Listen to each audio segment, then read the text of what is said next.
Kwaheri here. Leo Tunapika, we are making chapatis. Let me start by warning you, this is not a recipe video, but it's a technique video. Reason being, when it comes to making chapatis, I feel like recipes are not enough. You need to learn about the technique. You need to learn about what to look for, indicators to let you know whether you'll get soft chapatis. And this is what this video is all about. So let's get started. For the ingredients, I'm going to use sugar, salt, and cinnamon. I know cinnamon is not pretty common in chapatis, but it's something I love doing. It's not a must for you to do it. Some water. I'm using warm water. I'll speak about that later.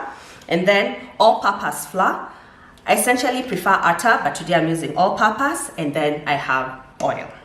So essentially, when you're making chapatis, chapati is a type of flatbread, and you're making flatbreads, even just salt, water, flour is more than enough. But now we add other things to sort of enrich and make it better. So the addition of sugar, cinnamon in my case, and there are people who even add grated carrots, grated onions, dania, you add perhaps some pumpkin puree, butternut puree. All those additions won't alter your result as long as you stick to the indicators that I'll talk about in this video. So for starters, I'm talking about the water I'm using. I'm using warm water. I've made chapatis so many times, and I have come to realize the temperature of the water doesn't really matter so much in terms to yield soft chapatis. The beauty of warm and hot water is that it makes the kneading process easier. It sort of like pre-cooks the starch, the flour you're using, and makes the kneading easier, and that's why people prefer using hot or warm water when making chapatis. But as I've said, if you stick to the indicators, which I'll talk about, it does not matter whether you're using cold water or hot water, you'll still yield soft chapatis. So we'll start by adding our water to a mixing bowl. Then after adding the water, I add now the cinnamon, add about a tablespoon, and then the salt,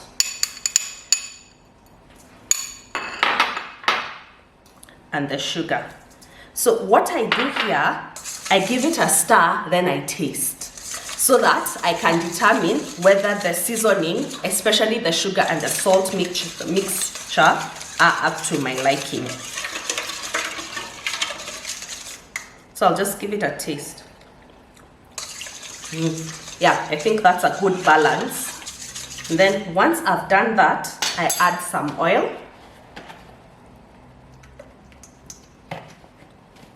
And now we're going to add in our flour. So this is where you need to be very careful.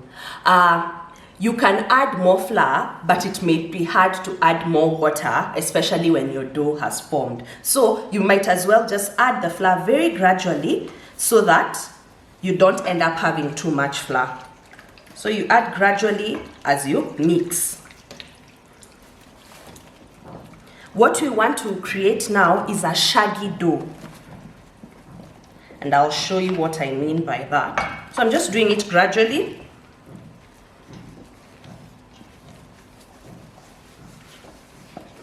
You see? There comes our shaggy dough. So it will be sticky, and that's fine. You might as well work with sticky and continue adding your flour gradually.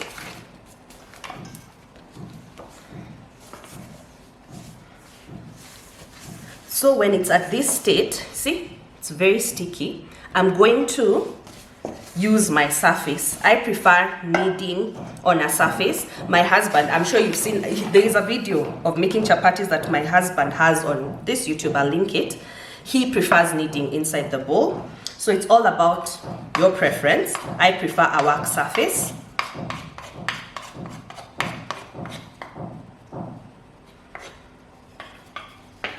So you put the dough onto your surface. And then now you get to kneading. So sticky is not bad. Sticky means the dough has quite good moisture content, and the moisture content is what helps yield soft chapatis. So don't be afraid of the dough being sticky.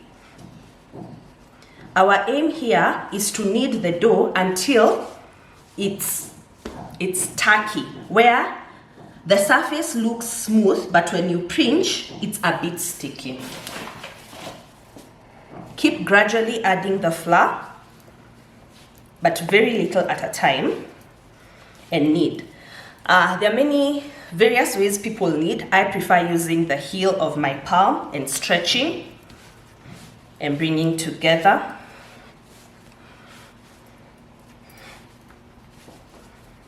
And then you can tell you're using your various senses. Now, like here, it's touch. You see, it's still very sticky, and you want to knead until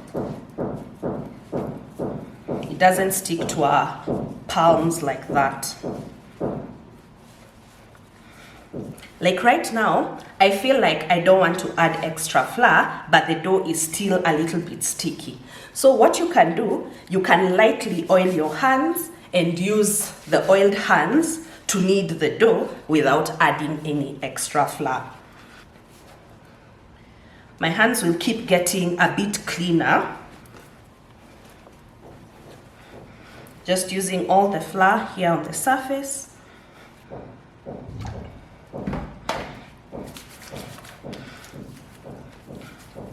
See, the oil helps to knead without you having to add extra flour.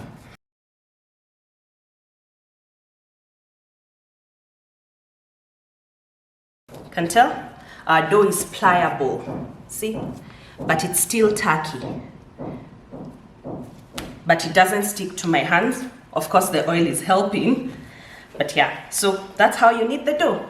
So the next thing is now we'll put the dough in a bowl, then cover with a damp towel. The reason for using a damp towel is to ensure the dough doesn't dry out and doesn't form a crust. Another way to do it is lightly oil your bowl, then make sure the whole dough ball is covered in oil so that it doesn't form a crust. So damp towel or oil your bowl. And yeah, so I'll let it rest for about 15 minutes. The reason for allowing it to rest is because since we're using all-purpose flour, wheat has gluten, that protein, which we have really worked when we were kneading. So we want it to relax a bit so that our chapatis are not tough. Yeah, see you in 15.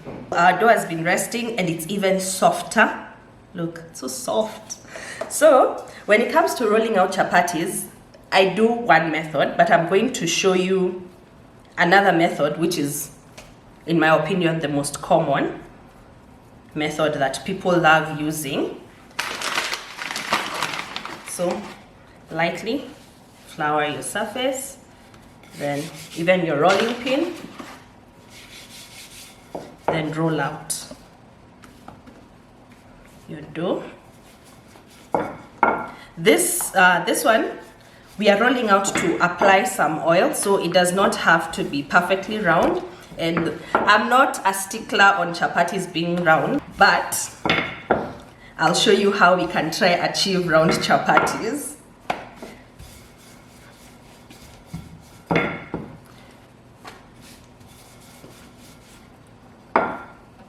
So see the way it's rolling out so well.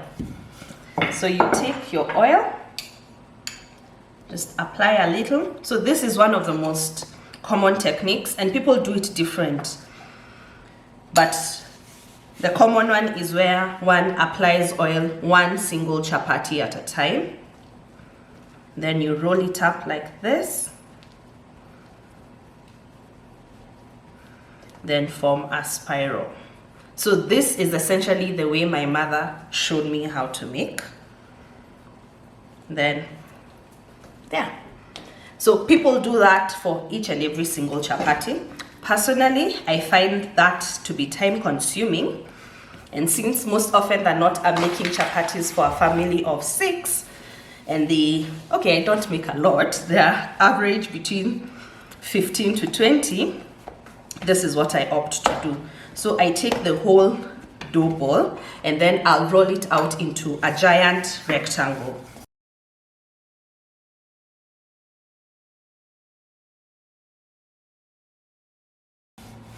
And then now I do the same thing. So oil the giant rectangle.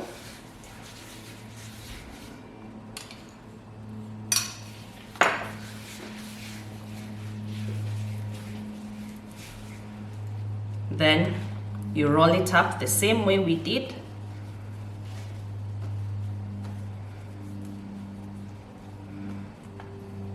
And I'm sure on here on YouTube there are many ways that people roll, so it's all a matter of preference, the time you have. Yeah, so there's no one sure way of this is how you have to do it. Because there are times when my mom used to be in a hurry when she's making chapatis. She never used to do this. She'd skip this step, that step of rolling out, and just cook the chapatis. And they were still soft. Not as layered, but they still had some few layers. So once you're done like this, I'll take a knife and then cut. Since they're not so thick, so I'll cut very wide so that the chapatis are not so small. So using a knife, so I cut and then I press. You see, more or less same effect. So I need to cut a bit wider, then press. So as you're doing this, we are going to heat up our tower. So again, always lightly flour your surface. You see, we are starting from almost a round thing, so you try to maintain that shape, and that's by you roll and rotate, roll out and rotate, so that you maintain the shape. So that's I don't know whether that helps in understanding how you keep the shape, but it's that. And then now you try and manage. You look at it and see, where do I need to roll to keep the circular shape? And yeah, I think not too shabby. So now we'll go to the tower and then we'll cook our chapatis. The pan is not getting as hot as I would want. When you're making chapatis, you want to use a heavy bottomed pan, something that will maintain heat, and you want your pan to be hot, very hot. So this is the tower I use. And now you place your chapati.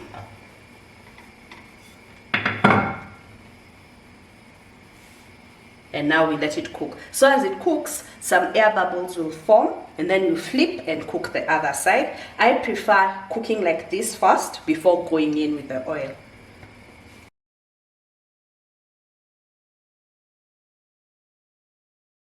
So you can see the air bubbles. You can see the air bubbles. So this is just to, for lack of the English word, to kausha. So you're pre-cooking. Ah, beautiful. Can you see that? Don't know whether you guys can see it, but yeah. So we just want to cook this side. Then now we'll go in with the oil. So I like cooking 3 at a go, oiling 3 at a go, but you don't have to do this. So you take oil, put underneath, and then now spin like this to get it cooking.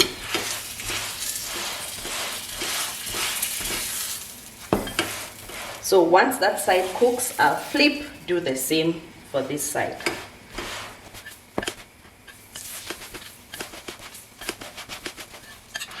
So when you flip like this, I like the way it flicks like this. This is just a personal preference. When you flip like this, remember this side is hot. Turn it over like that so that you're able to fold.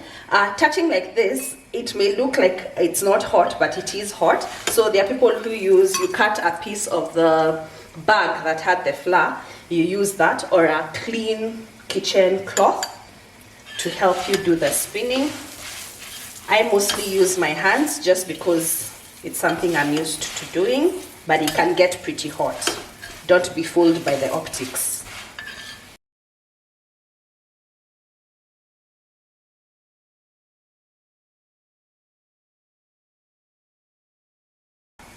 Then when it's done, place it on a plate and cover with a kitchen cloth so that they don't dry out.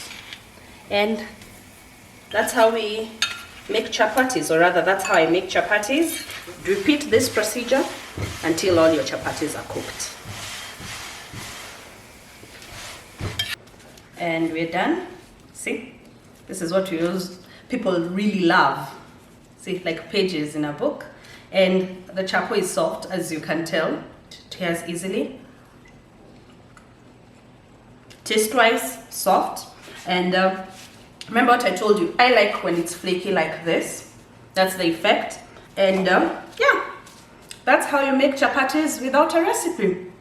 I sure hope you do try this technique. And as I've said, the technique applies to whether you're using atta flour, whether you're adding things like pumpkin puree or butternut puree into your mix. Just adhere to the fact that you want the moisture level to be high. And that's it. From me, Kwaheri.